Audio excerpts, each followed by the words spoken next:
భరణి గారు మీరా? Hey paper boy నువ్వా?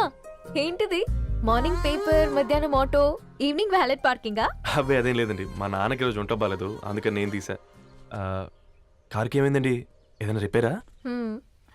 అర్జెంట్గా Medchal register ఆఫీస్కి వెళ్ళాలి. ఓ రండి, నేను డ్రాప్ చేస్తాను.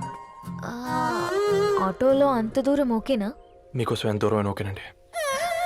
రండి కూర్చోండి. ఓకే. 1 సెకండ్. నాన్న, నీ ఫీవర్ కూడా నాకు ఇలా ఫేవర్ చేస్తుందా?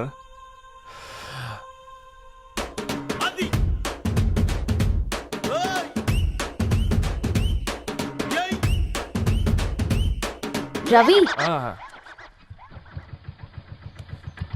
రవి ఆన్ ద వేలో ఫ్లవర్ బొకే షాప్ దగ్గర ఒకసారి ఆపు. అలాగేనండి.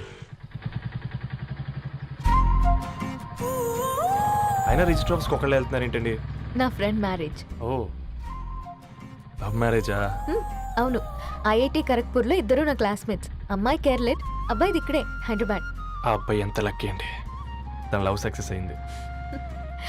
4 ఏళ్ళు ఎవరు వెంటైనా పడు, నీ లవ్ కూడా సక్సెస్ అవుతుంది.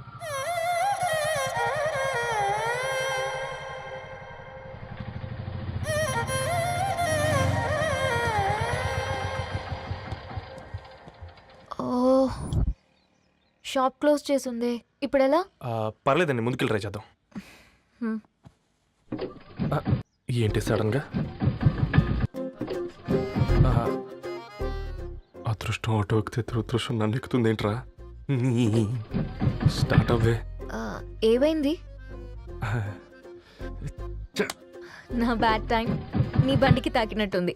వేరే ఆటోలో వెళ్తానులే, బాయ్. అయ్యో ఎందుకండి ఒక ఇల్లు మాత్రం అసలు సస్తాలో వచ్చిందిరా. కొన్ని బైక్లో వెళ్దాం. ఇప్పటికిప్పుడు బైక్ ఎలా వస్తుంది? ఒక్క నిమిషం. అన్నా గణేష్ అన్న, నమస్తే అన్న. నమస్తే, ఏం బాగున్నావా? బాగున్నా అన్న. అన్న ఒక చిన్న హెల్ప్. చెప్పు రవి. ఒక గంట సేపు నీ బైక్ కావాలి. అరే తీసుకోపోతాం, మీ ఎండొచ్చినా వాన వచ్చినా టైంకి పేపర్ వేస్తాడువి. నీకు బైకేనా చెప్పు, తీసుకోపో. థ్యాంక్స్ అన్న. సరే సరే.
బొకే షాప్ తీసుకెళ్ళమంటే నర్సరీకి తీసుకొచ్చావేంటి Ravi? 2 minutes.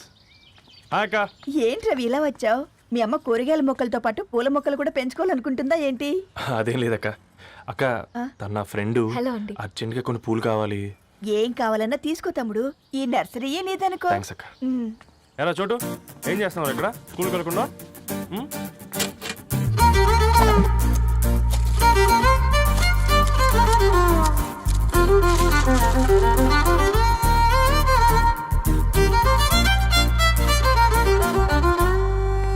Me bouquet ready.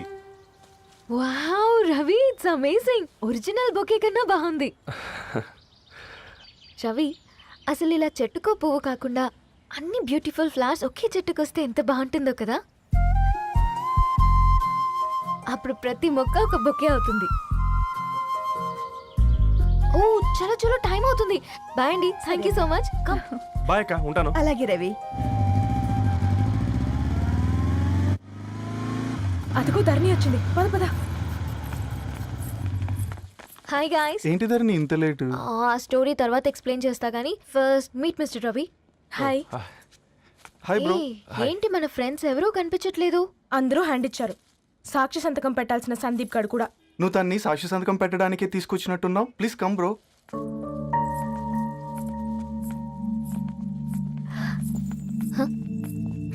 It's okay, come.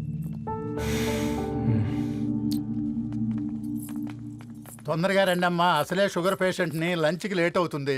Sorry అండి. దండలు మార్చుకోండి అమ్మా.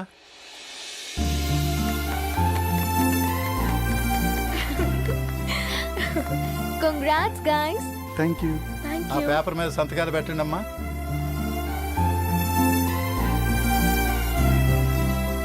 చేయి రవి. ఏమైంది రవి? ఐఎమ్ సారీ అండి. అమ్మాయి కోసం అమ్మానాలు లేని పెళ్ళి, ముఖపరిచయం కూడా లేని నేను సాక్షి సంతకం నాకెందుకు నచ్చట్లేదండి. తప్పుగా అనుకోదు బ్రదర్. పెళ్ళంటే ఇలా దండలు సంతకాలు కాదు, కుటుంబాలు, జ్ఞాపకాలు. అవి గుర్తుపెట్టుకునేలా ఉండాలి కానీ మర్చిపోయేలా కాదు. మాకు అలాగే ఉంది, కానీ ఇంట్లో ఒప్పుకోకపోతే ఏం చేస్తాం? తను ఒప్పించడానికి 4 ఏళ్ళు పట్టిందని విన్నాను మీకు. మరి మీ ఇంట్లో వాళ్ళని ఒప్పించడానికి ఎన్ని ఏళ్ళు ట్రై చేశారండి? ఓ 4 నెలలు, 4 రోజులు, పోనీ 4 గంటలు, ఓ 4 సార్లు అడుగుంటారు. కాదనగానే కంగారు పడి ఇలా నిర్ణయం తీసుకుని ఉంటారు. మనకు చిన్నప్పటి నుంచి నచ్చినవన్నీ ఇచ్చిన అమ్మానాళ్ళు నచ్చిన వాళ్ళని కూడా ఇస్తారండి. కాకపోతే ఓపికగా నచ్చేలా చెప్పాలంతే.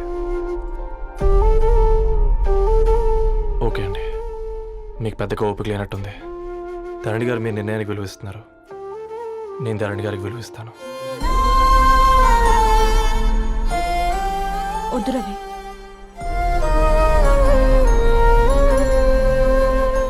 మా నిర్ణయానికంటే నీ మాటలకు విలువివ్వాలనిపిస్తుంది. అవును బ్రో, మా పెళ్ళి మా వాళ్ళ మధ్య జరుగుతుంది. నా సర్వీసులో ఎంతో మంది కుర్రాళ్ళని చూశాను, కానీ నీలా సంస్కారం ఉన్న కుర్రాడిని మాత్రం చూడలేదయ్యా.